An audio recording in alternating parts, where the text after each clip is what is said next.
Good morning. It's a pleasure to be here today to be able to describe to you the 2000-2001 Hopewell Valley Regional School District budget. With me today is Dr. Bob Sopko, who is the Superintendent of Schools of the Hopewell Regional School District. We're here in Dr. Frank Flegeal's Introduction to Television Production class. And we are not very formal today. As you can see, we've got pretty informal notes here, but we want to leave you with a better sense of what the school budget is and how we develop this school budget. I think it's important for me to let you know that the school budget is really developed by the professional staff of the Hopewell Valley school system. It is developed by the principals and the administrators, central administrators, and the superintendent. However, they do that within parameters established by the Board of Education. The Board of Education is a policy-making group which then establishes parameters that the professional staff then works under. 3 years ago, the President of the Board of Education and the three municipal leaders, the mayors of Pennington, Hopewell Borough, and Hopewell Township, got together and determined that the school budget should really work under a formula. And that formula is really quite simple. The budget increase should be based on inflation plus a growth in the student population. Very simply, what that means is that if there's a 4% increase in inflation and a 4% increase in student population, then the budget should go up 8%. Later in this show, Dr. Sopko will describe to you the exact formula and how it worked. But now what I want to do is just proceed by asking Dr. Sopko a few questions so that he can better explain to you the budget.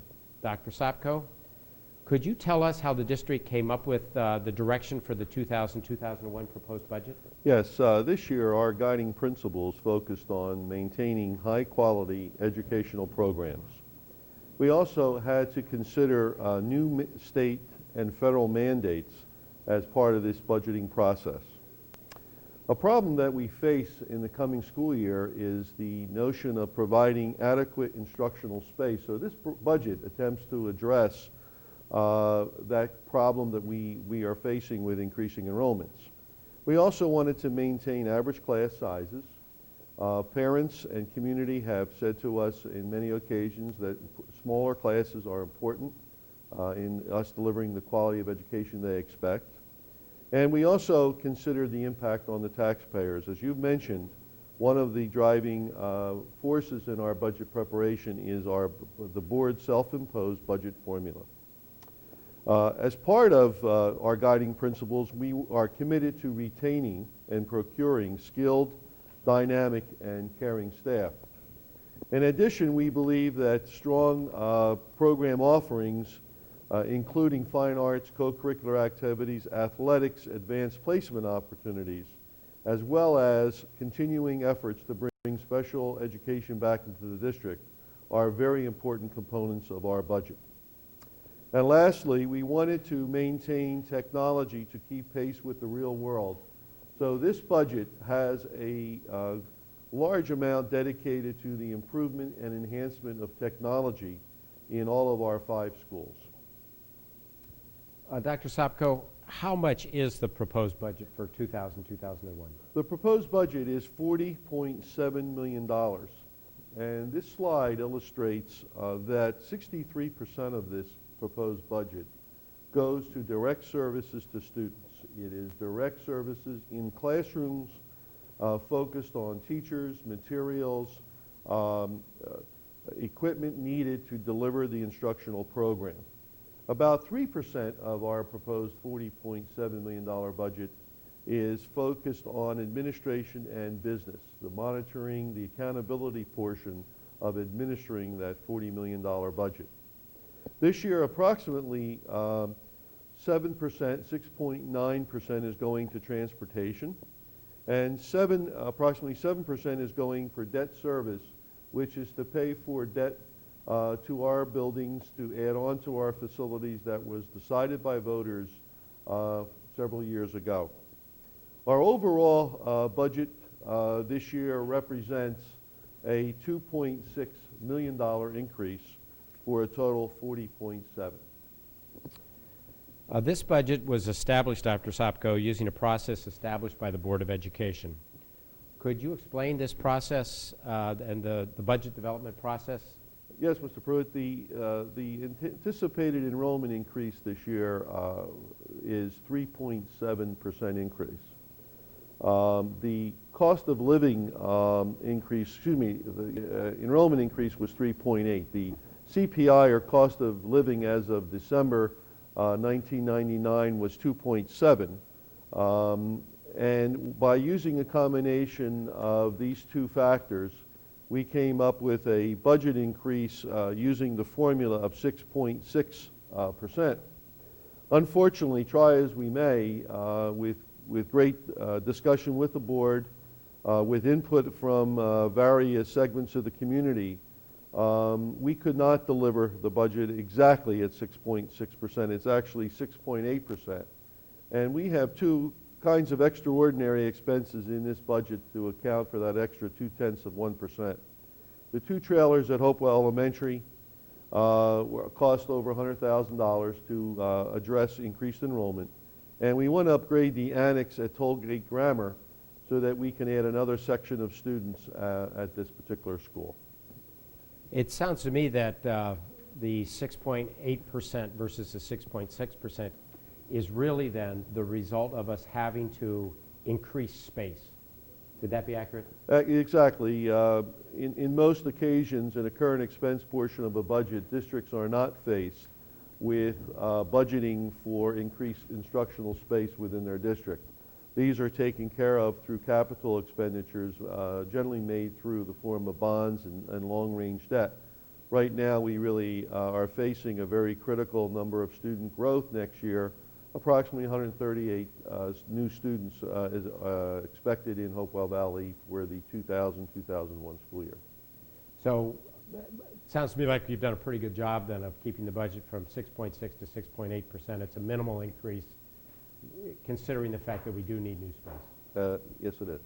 Okay, now let's talk about tax impact with the budget. What will be the tax impact on a taxpayer in the district? Using annual cost on a home assessed at $200,000, the tax impact in Hopewell Borough would be $40.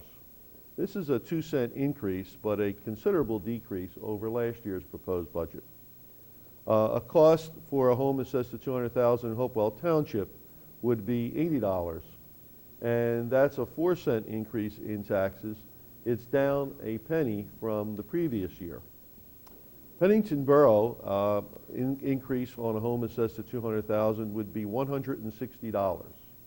That's an 8-cent tax increase, which is down 2 cents over the proposed budget presented to the taxpayers a year ago. So in all three municipalities, efforts were made to reduce taxes and yet deliver a responsible budget to provide education for an increase of 138 new students. While these increases are minimal, they are increases. Could you explain to us some of the reasons why we need to increase the budget? Well, the large portion of our budget, as I indicated, goes for instruction.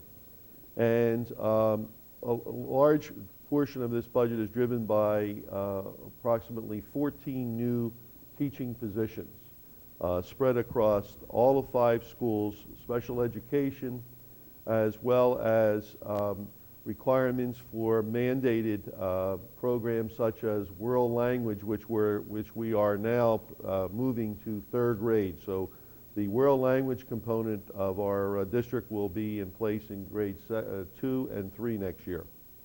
Also, contracted salary growth and employee benefits costs have increased. Through our last negotiation efforts, the district has attempted to control employee benefit costs by incorporating a point of service program with its employees. Nevertheless, we've been able to control costs to approximately 9–10%. It is still an increase in this budget. So we have fixed costs such as salaries, utilities, debt service, and that consumes most of the school budget.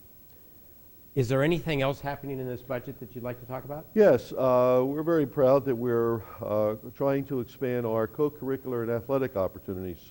Specifically, we're proposing 9th grade soccer for girls at the high school and the middle school boys lacrosse program, which would be part of a continuation as students move into the high school. They'll be introduced to this activity at the middle school level. Very important, too, a portion of our budget is the procurement of software for SAT preparation. As you know, this past year, Hopewell Valley ranked the highest we've ever been ranked in the state of New Jersey, 25th out of many hundreds of high schools taking the SAT. However, we feel with some additional software and efforts, we can even improve that ranking. Also, we will be opening up academic lab evenings at the high school for students who need reinforcement and extra work in subject areas.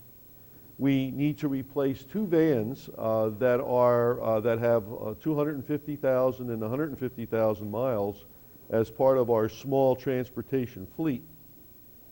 In addition, we're asking the voters to approve 3 additional vehicles. The cost of contracted services has risen dramatically over the last 5 years. When the district went to contracted services approximately 5 years ago, the unemployment rate in New Jersey was quite a different picture. Today, we have the lowest unemployment rate since 1989 in New Jersey, and attempting to get favorable contracts on our routes is becoming more and more difficult. Therefore, we believe that with 2 large 54-passenger buses, we can use these buses for high school routes, midday kindergarten routes, and after-school athletic field trips. Use these buses for 4 tiers and save the taxpayer and the school district a considerable sum of money. As well as I mentioned also, one last component of our expenditure this year is going to upgrade our technology infrastructure. We need to look at the wiring in Tollgate Grammar School and in Bear Tavern Elementary, and to consider upgrading the infrastructure in that school, as well as completing the wiring in the other school buildings. Well, what we described so far is the base budget, but we will also be asking the voters to vote on a second question. Dr. Sopko, could you explain to us what would be in the second question? Yes, we're proposing, as we did last year, a second ballot question which is totally independent from the base budget. It's voted on independently and separately from our base budget question. The second question this year is $280,000. This money would be used for a variety of purposes, one of which would be to provide items that could be used to enhance security in each of the school buildings. We've had an ongoing committee to look at enhancing security, working with the local police department all year, and some of the uses of revenue would be for additional locking devices as well as video cameras to monitor certain entrances, especially in our elementary schools. We are also looking to increase our building maintenance in the amount of $100,000. And last was the purchase of 315 replacement computers. These are computers that are in excess of 5 years old and have very nominal use in delivering much of our newer software today. And so we're hoping that the voters would approve this question, which would really go far in enhancing other dimensions in our school district. What is the tax impact of the second question? The full year's tax impact for the second question would be $27 in Hopewell Township. It would be $26 it would be $27 in Hopewell Borough, $26 in Hopewell Township, and it would be $29 in Pennington Borough. So thus far, we've pretty much talked about the ways that the school district is going to spend money in this budget. are we making any efforts to try to save money, to save taxpayers money? I think we have, Mr. Pruitt. This past year, the district and the municipalities entered in some shared services efforts. Specifically, the township helped expand the parking lot at the high school for student parking. And it was done using township labor force as well as donated millings from Trap Rock and the township. So it was done with little impact in the school district budget, and it was done in a very cost-effective way. We've also entered a shared services agreement with Pennington Borough in that we provide some custodial services to clean the municipal building in the borough. This saved the Pennington taxpayer the notion of employee benefits, and it increased an opportunity for one of our own employees to pick up additional hours. Pennington Borough reimburses the board for these additional hours. We've done some cooperative purchasing in the area of fuel as well as electricity, and the concept that we've introduced in this budget of increasing in-house transportation, we believe will be monitored very carefully, and we believe will lead to definite savings to the taxpayer. And last, we've continued the increase of inclusion of special needs districts within the school district itself. This has provided a better educational opportunity for students and has reduced the concept of out-of-district transportation for these students, which has cost us hundreds of thousands of dollars. So we've had all this talk about the budget and how to spend money. Let's get down to where the rubber meets the road. How are we doing academically in the Hopewell Valley? Well, by the measures that the state of New Jersey utilizes as well as nationally normed tests, we have had a very good year academically. Our district had the highest number of students passing the high school proficiency test out of all Mercer County schools.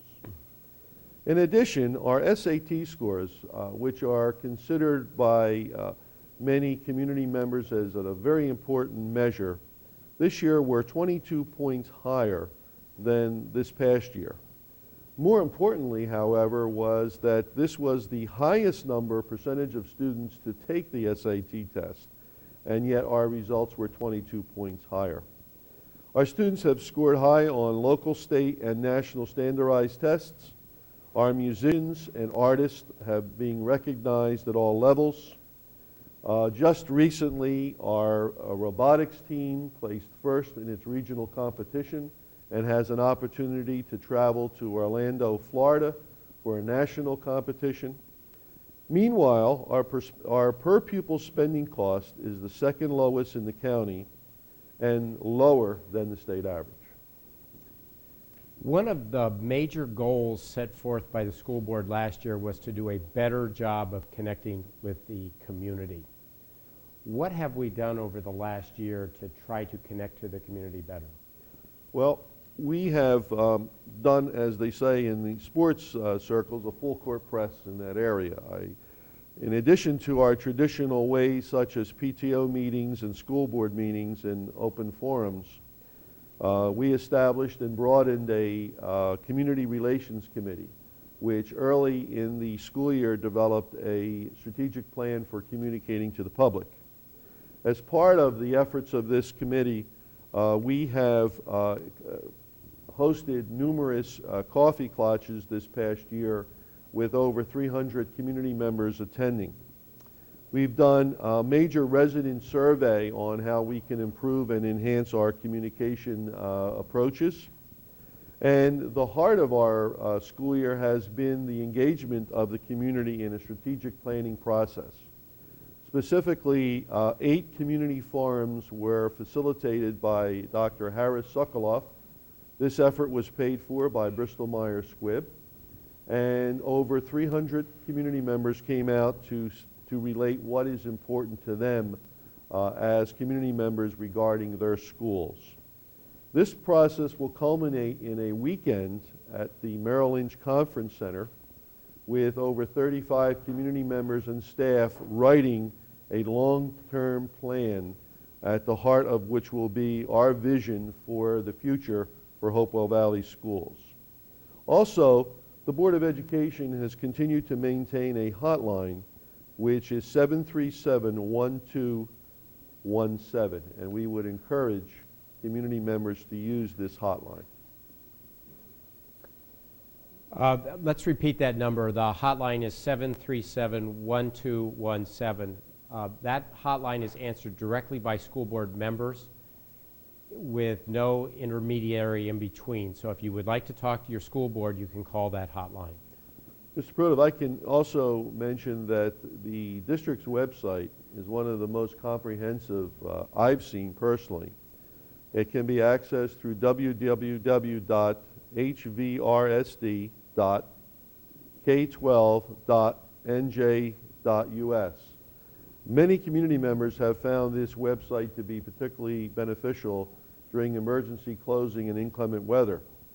However, all of the district's information, including this presentation on the budget, as well as our efforts in strategic planning and other important information, are available through accessing and the links of this website. I would encourage all members to avail themselves of this important vehicle for communication.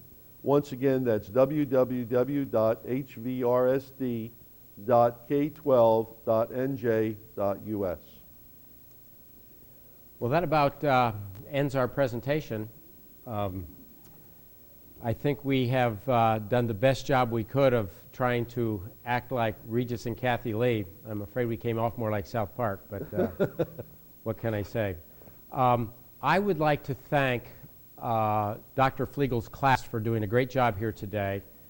Pat Alec, David Amadon, Mark Bazile, Dennis Crow, Brian Curlin, Kate Monteleone, Laura Pajak, Paul Pachintz, and David Tomlinson. I hope I pronounced everybody's name right. It's been a real pleasure to be here. There's been a wonderful opportunity for us to explain how we put the budget together, why the budget is what it is, and to express our pride in the Hopewell Valley school system. Thank you very much.